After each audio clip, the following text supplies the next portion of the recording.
Sancti. Amén. Ave María, gratia plena, Dominus tecum, benedicta tu in mulieribus, et benedictus fructus ventris tui, Iesus. Santa Maria, Mater Dei, ora pro nobis peccatoribus, nunc et in hora mortis nostrae.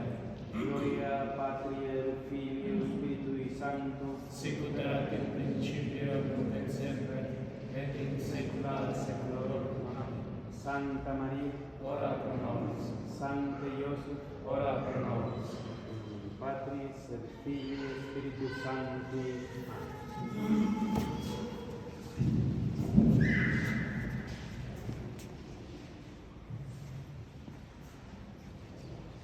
Pueden sentarse, por favor.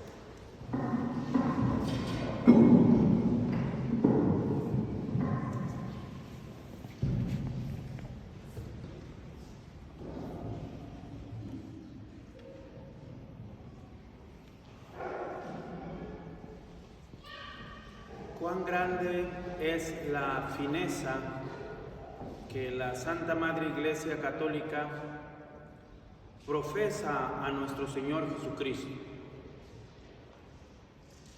Es una maravilla cómo nos instruye y se deja ver públicamente el amor que tiene por nuestro Redentor. Observaba la procesión de la misa llamada de presantificados y quería salirse ella misma para cantarle o gritarle al mundo lo que estaba sucediendo, lo que ella tiene, lo que posee. Y lo ha hecho efectivamente en la primera parte de la procesión. La segunda parte ha tenido lugar como ya algo lúgubre. Ya se siente el abandono de nuestro Señor.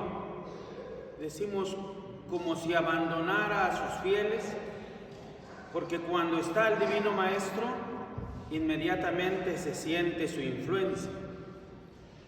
Pero no quiere la Iglesia soltarse en aquello que cree y que confía, y en aquella devoción particular al Santísimo Sacramento del altar, sino que está dando lugar a que nuestro Señor nos enseñe el orden. Así también ese mandatum o el lavatorio de los pies es una expresión finísima de lo que hiciera nuestro Señor. Lo hace el sacerdote, alter Christus, que no solamente se tiene que ver como una humillación de besar los pies al prójimo, sino como una imitación de lo que hiciera nuestro Señor Jesucristo. El orden es claro. Si ustedes quieren tener el primer lugar, la forma de obtenerlo es servir al prójimo. Es la manera como nosotros vamos a obtener el primer lugar. Entre los mundanos no es así, pero entre los cristianos sí. De aquí que nos está llevando nuestro Señor a una contemplación muy elevada, porque todas las acciones que va a realizar durante este tiempo vienen a ser un testamento para nosotros los católicos. De aquí nos arrebata el celo que debemos mostrar por la Santa Madre Iglesia Católica, que camina erguida en medio de las dificultades, que no está mendigando consuelo de los hombres, prodiga y da consuelo a los hombres. Y aunque de repente viste muy humildemente la gallardía, la presencia lo que ella representa siempre lo lleva de una manera muy alta. En ese concepto es donde nos vamos a entregar para contemplar, siquiera algunos pintazos nada más, de que nuestro Señor Jesucristo es, además de sacerdote, es la hostia que se va a ofrecer a Dios. Lo que vamos a ofrecer a Dios. Cada vez que queremos meternos en este asunto, en este sujeto, no sé si nuestra cabeza se ofusca, si no logramos penetrar profundamente los misterios que todo esto encierra, porque nuestro Señor Jesucristo viene a ser sacerdote y a la vez víctima. Lo que se va a ofrecer a Dios, siendo el Dios, va a ser de tal manera que Él va a tomar su cuerpo y lo va a entregar para nuestra santificación. Y ya aquí comenzamos a empezar a salir de nosotros, porque decía en las conferencias anteriores, estamos tratando de bajar a nuestro alcance las enseñanzas teológicas. Podemos concebir o podríamos concebir algo que nuestro Señor Jesucristo como sacerdote ofrezca a Dios mismo para la satisfacción de nuestros pecados, y no se encuentra en esa concepción nada, porque tendría que ser la víctima infinita para lograr resarcir lo infinito que alejó el pecado de la unión con nuestro Señor. Entonces, no solamente va a ofrecer nuestro Señor Jesucristo, Él siendo sumo y eterno sacerdote de la nueva ley, decíamos que nada tiene que ver el sacerdocio levítico con un nuevo orden o con el orden eterno según el orden de Melquisedec, que ofrecía pan y vino, y que era rey de Salem, de Jerusalén, y que no aparece dentro de su genealogía, no aparece más que él, y de ahí en más no se siente algo que deje como sucesión. Ya estamos entendiendo por qué entonces nuestro Señor quiere ser conforme a ese orden, porque va a dar a los sacerdotes una participación de su sacerdocio eterno. Pero ¿qué va a ofrecer nuestro Señor? ¿Cuál es la víctima a ofrecer a Dios para resarcir el daño que se ha causado por el pecado? Su propio cuerpo. Y lo va a hacer de una manera voluntaria. Cuando nuestro Señor dice que todo está cumplido, va a cerrar el cúlmine de todas las cosas. Dice el evangelista que inclinada la cabeza expiró, cuando normalmente se expira y luego se inclina la cabeza, porque ya no la puedo sostener. Pero en realidad estaba haciendo un acto voluntario, es decir, muero siendo Dios porque quiero morir, porque quiero ofrecerme a Dios para resarcir todo el daño causado. Y no había ninguna otra víctima que tuviera lo que se necesitaba. Por eso habla San Pablo de nuevo y va a decir: he aquí que vengo para hacer tu divina voluntad.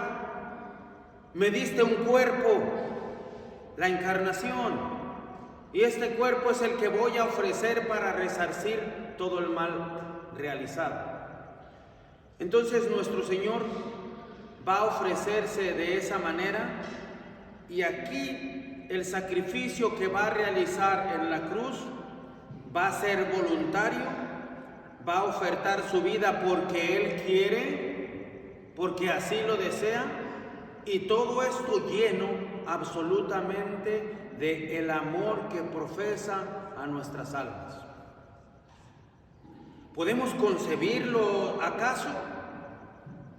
Pues es lo que al contemplar la pasión de nuestro Señor como fundamentos profundos, nos invita la Iglesia a contemplar eso, a tenerlo en cuenta, lo que va a realizar nuestro Señor en esta hostia que se va a ofrecer a Dios. ¿Para qué se va a ofrecer? Para la remisión de los pecados. ¿Qué más va a realizar nuestro Señor para que podamos conservar la gracia? Nuestro Señor sacerdote, que se ofrece a sí mismo como víctima o como hostia consagrada a Dios, para redimir las almas también y unirlas completamente con Dios. Durante estos días, por eso habíamos arrancado la consideración, se está contemplando eso. Y es una maravilla que nuestro Señor lo haya querido hacer así, porque va a ir sellando con sus palabras todo esto que acabamos de decir. Por ejemplo, en tus manos encomiendo mi espíritu. Me he ofrecido completamente y quiero reposar en ti. Ahí está la hostia que se ofrece a Dios. Todo se ha cumplido. Con suma perfección todo lo que estaba profetizado.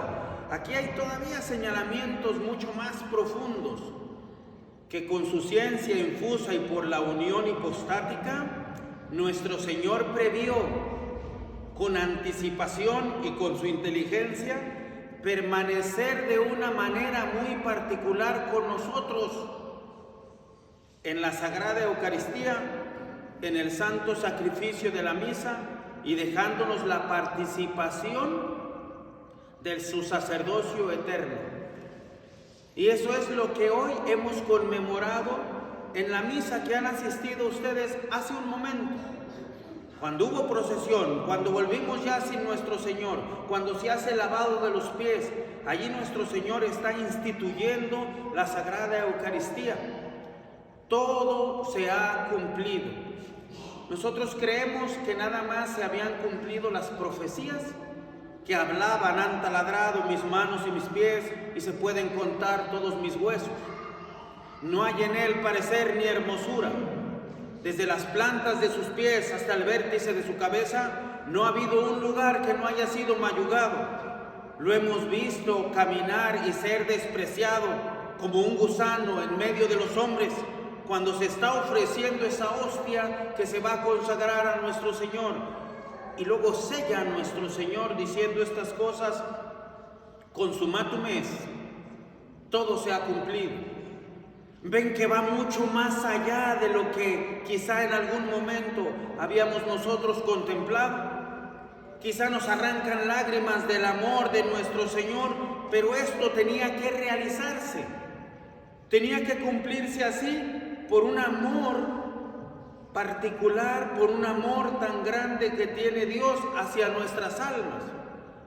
Cuando hemos hablado de la institución divina y del celo que debemos profesar por pertenecer a esa institución, y que no la llevamos nosotros con harapos o por el hecho de ser pobres nos avergonzamos, siempre se camina con la frente en alto y no se venden ni los dogmas, ni la institución, ni el sacerdocio, ni los sacramentos, ni la doctrina para acomodarnos conforme se piensa en los hombres.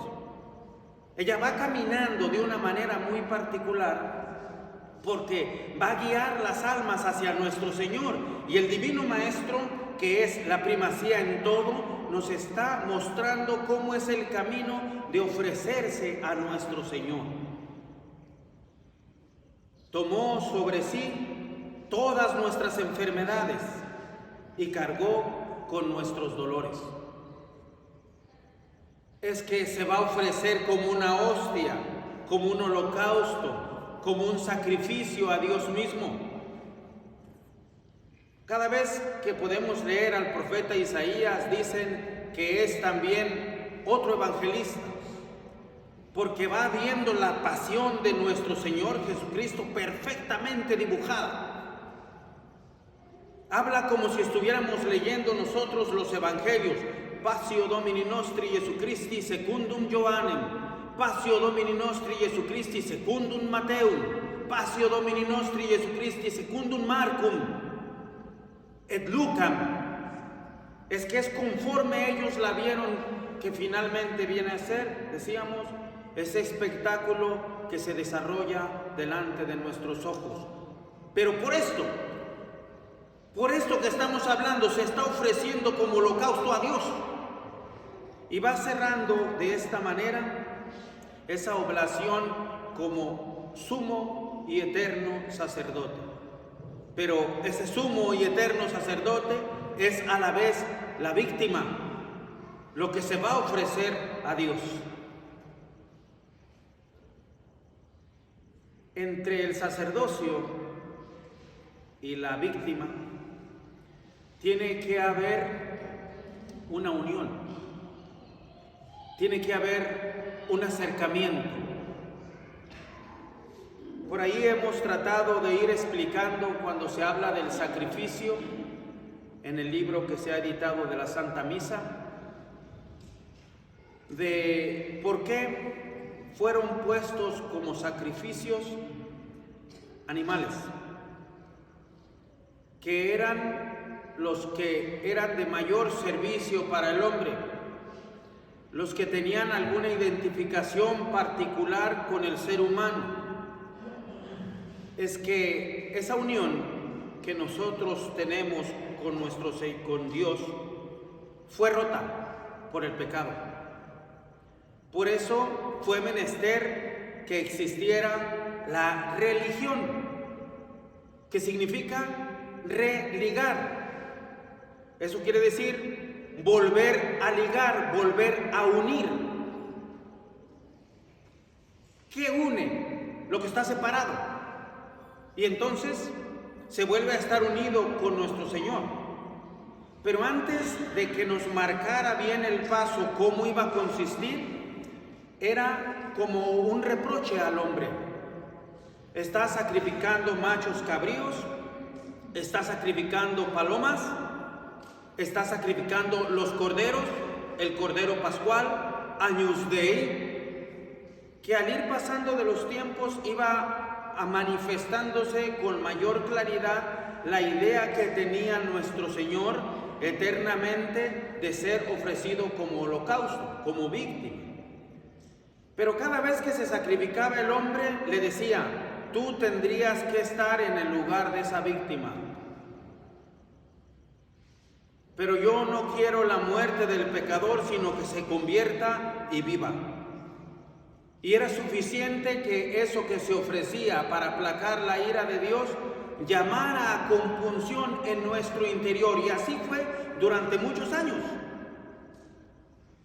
Iba a venir un misticismo tal que San Juan va a señalar a nuestro Señor: Ecce Agnus Dei, he ahí el Cordero de Dios, el que nosotros estamos esperando, el que va a quitar el pecado del mundo, el que nos va a volver a la amistad con nuestro Señor. Y finalmente, ¿por qué se desviaron?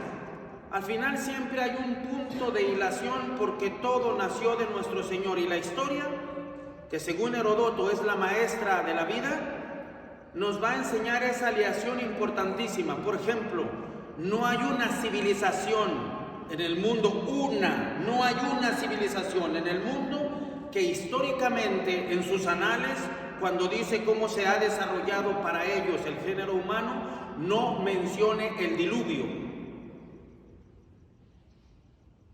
Y si vamos y leemos los escritos, lo que tenían aquí los aztecas, podemos entender cómo, desviándose de la voluntad divina, ofrecían sacrificios humanos. Pero habíamos dicho que esa no era la intención divina, pero perdieron la revelación y por eso querían calmar a sus divinidades, que no eran Dios, a los demonios, con sacrificios humanos. Pero ¿cuál es la diferencia entonces de lo que ofrece el cristiano? Si es nuestro Señor, verdadero Dios y verdadero hombre, que se ofrece directamente a Dios en sacrificio, con su muerte, con una pasión durísima, violenta. ¿Se fijan la diferencia de haber perdido la revelación divina y la razón queda al garete? Y cuando la razón está sometida a la revelación divina, se encuentra delante de cosas maravillosas, pero finalmente comienza a doblar su voluntad, porque nuestro Señor va a formar así las cosas.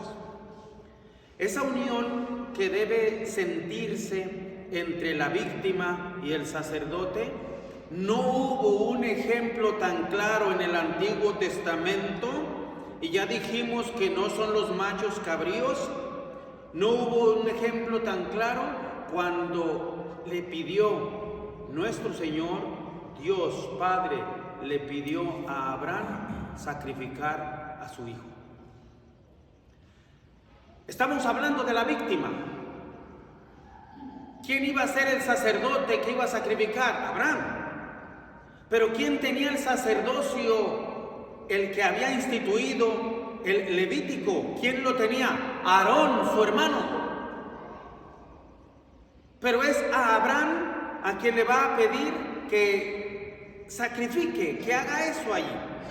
Entonces, ese sacrificio que va a ofrecer a Isaac, Isaac ya era una persona madura. Él voluntariamente había aceptado lo que iba a hacer su padre con él, que iba a ser la figura de nuestro Señor Jesucristo, que voluntariamente acepta la muerte por nosotros para resarcir ese daño. Y ahí quedan misterios y están votando así, uno, después el otro, uno, después el otro. ¿Por qué? Porque al pasar del tiempo va a irse formando de tal manera que es, entonces ahora sí, se aplica, pero ninguno va a tener esa ocasión, o más grande va a ser ese sacrificio como hostia consagrada a Dios. ¿Qué va a pedir por el pueblo? ¿Por qué se sacrifica? Muchas cosas. Es una oración de súplica cuando el sacerdote ofrece la víctima. Es una oración de reparación ofreciendo la víctima, y es una oración de acción de gracias. Todo esto queda encerrado en el santo sacrificio de la misa.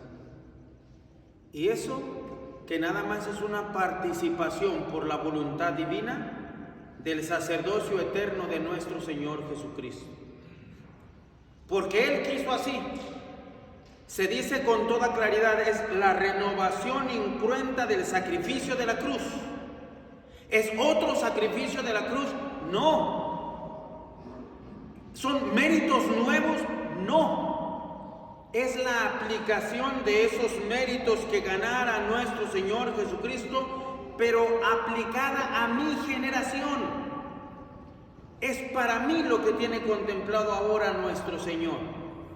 Ven entonces que el sacerdocio y la víctima se están uniendo de tal manera particular que se van a identificar, y entre más sea la unión entre sacerdocio y víctima, mucho más es agradable eso a nuestro Señor, a Dios mismo, y se va a resarcir de esa manera particular.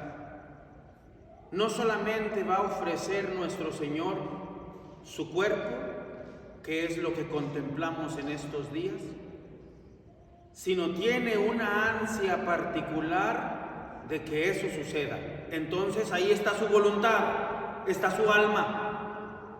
Él está diciendo, y yo para esto nací y para esto vine al mundo, para dar testimonio de la verdad. Ansía ofrecerse en holocausto a Dios. No solamente tiene un vago deseo, sino Él mismo quiere hacerlo y camina con el paso firme a realizarlo. ¿Quién más que la Santísima Virgen María pudo haber entendido ese sacrificio que iba a realizar su Hijo? Cuando ella menciona el fiat, cuando ella dice fiat mihi secundum verbum tuum, no estaba pensando en la manera humana como pensamos nosotros. Grande cosa es ser madre del ungido por Dios. Maravillosa cosa es que una mujer participe en el cumplimiento de todas las profecías. Cuando Él venga, instituirá un reino muy particular, muy especial, y vendrán de oriente y de occidente, y yo seré la madre del Mesías. No estaba pensando eso. Eso es lo que se piensa de manera humana, y las cosas de Dios están por encima, no contradicen las cosas humanas, pero sí están infinitamente por encima. ¿Qué pensaba en el camino de la cruz? En el holocausto que iba a realizar nuestro Señor, en que venía a ofrecerse. Cuando le explican todo esto, ella dice, fiat mihi secundum verbum tuum. Por eso, cuando va caminando, acompañando a nuestro Señor, cuando está en la cruz puesto nuestro Señor, entiende todo a la perfección y no se cae de la manera humana. Stans justa crucem Jesus mater eius et soror matris eius. Ahí ya dije la verdad. Dice, stans significa estar de pie. Pero dice después los detalles. Lacrimosa, estaba llorando, pero estaba de pie. No estaba deshecha, porque sabía que se estaban cumpliendo las profecías, y todavía va mucho más allá cuando se entiende el sacrificio que vino a realizar nuestro Señor en la cruz. Los autores de la vida espiritual dicen esto, que si los judíos no hubieran puesto en la cruz a nuestro Señor, ella, la Santísima Virgen, lo hubiera ofrecido a Dios. ¿Cabe este pensamiento en un alma cristiana? Te digo por qué no cabe. Porque no estamos acostumbrados a ese temple que es netamente cristiano. Lleva a tu hijo al que tanto amas. Fíjense cómo habla Dios a los hombres.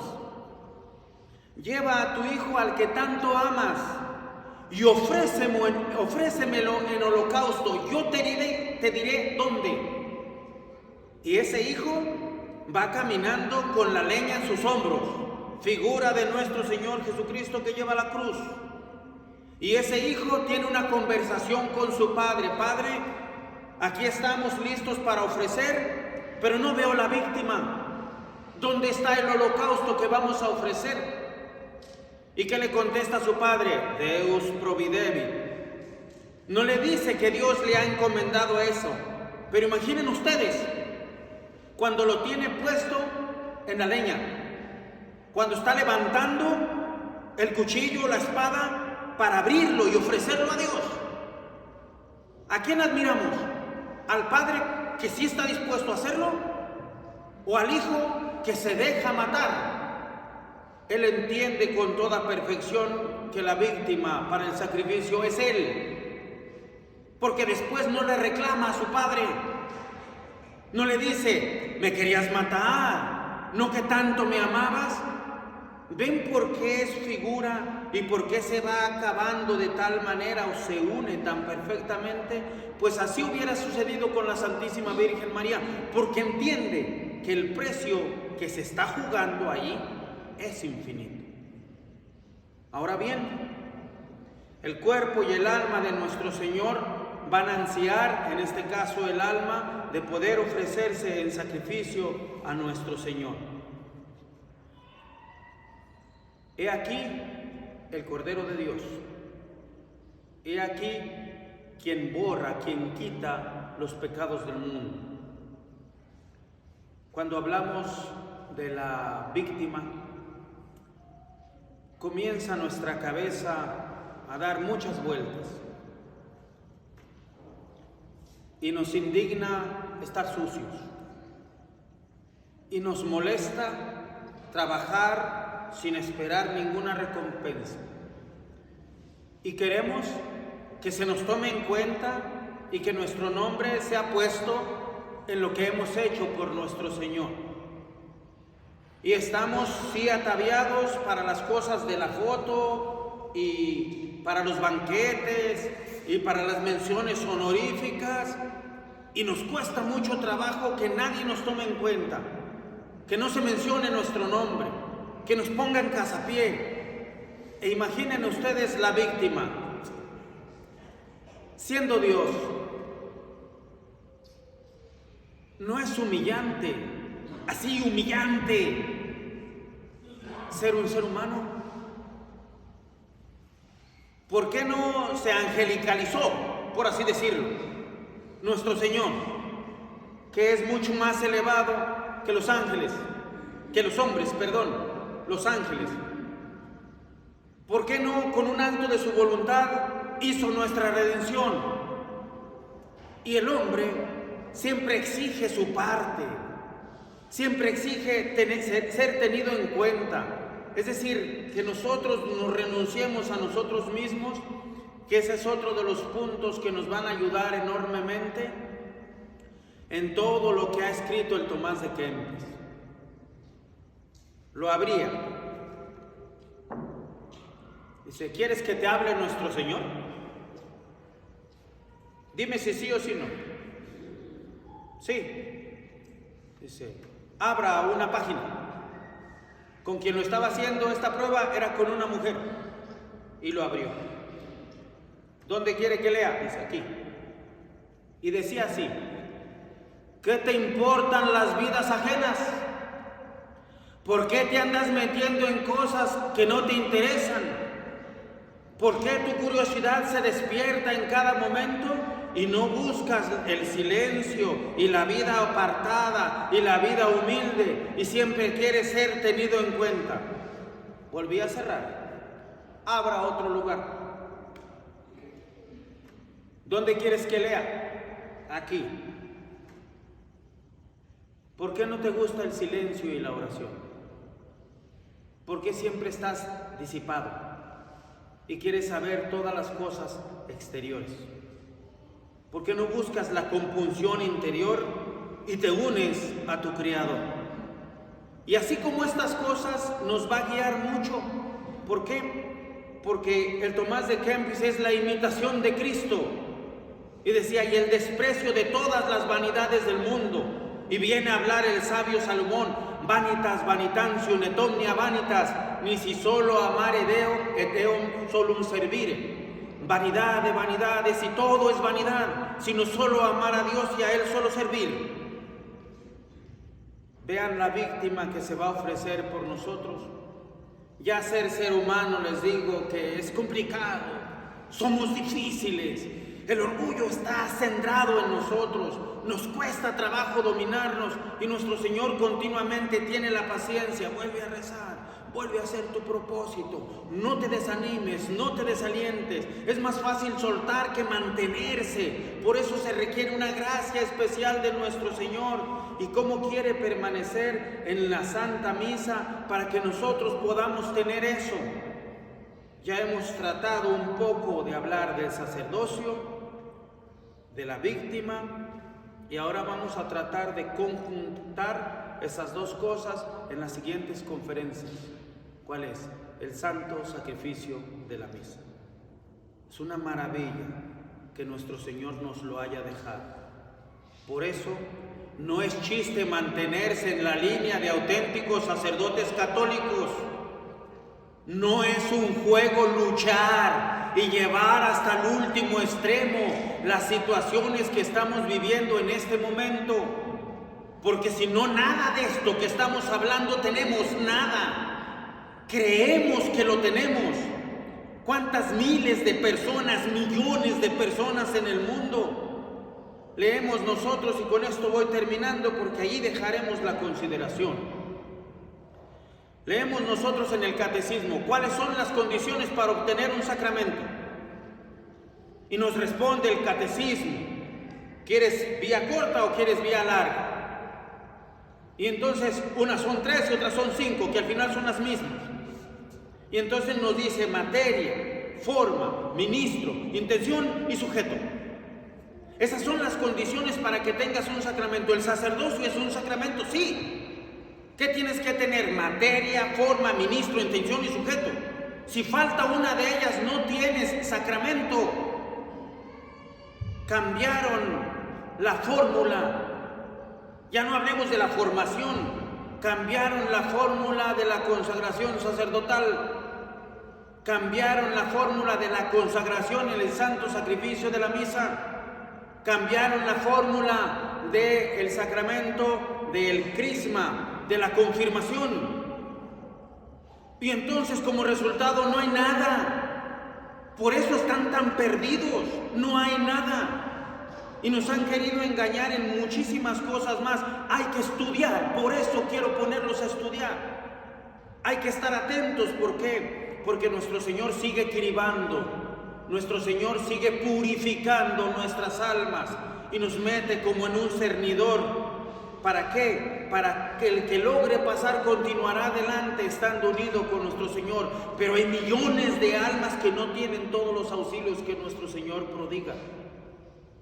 Por eso no es chiste. Y nos han hablado, no te preocupes, ese es problema entre los sacerdotes. No, hermano mío, no. Desde que hemos llegado aquí hemos sostenido la situación y el tiempo está dando la razón. Y ahora que ya hay algo más en forma, nuestro Señor está haciéndonos volar. Así como estoy predicando a ustedes en este instante, también están llegando las prédicas a Europa. Y ya los sacerdotes están en conjunción. Y muchísimas gracias, Monseñor, mi amigo Monseñor. You are a good shepherd. Tú eres buen obispo. Solamente por haberles mandado que ya estamos oficiando las cosas santas en esta semana y porque ya se confeccionaron los óleos que van a servir para la santificación de nuestras almas. ¿Lo contemplamos nosotros hasta aquel aspecto? Así viene entonces la mano, como vamos a ir contemplando esta semana en estas conferencias.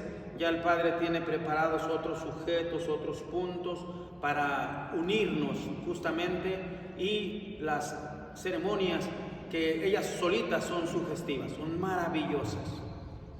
Cuando leí, y ya con esto termino, cuando leí la liturgia, la forma como la Iglesia ofrece las ceremonias a nuestro Señor, mi alma se transformó. Para mí con eso era suficiente para entregarme al servicio de Dios.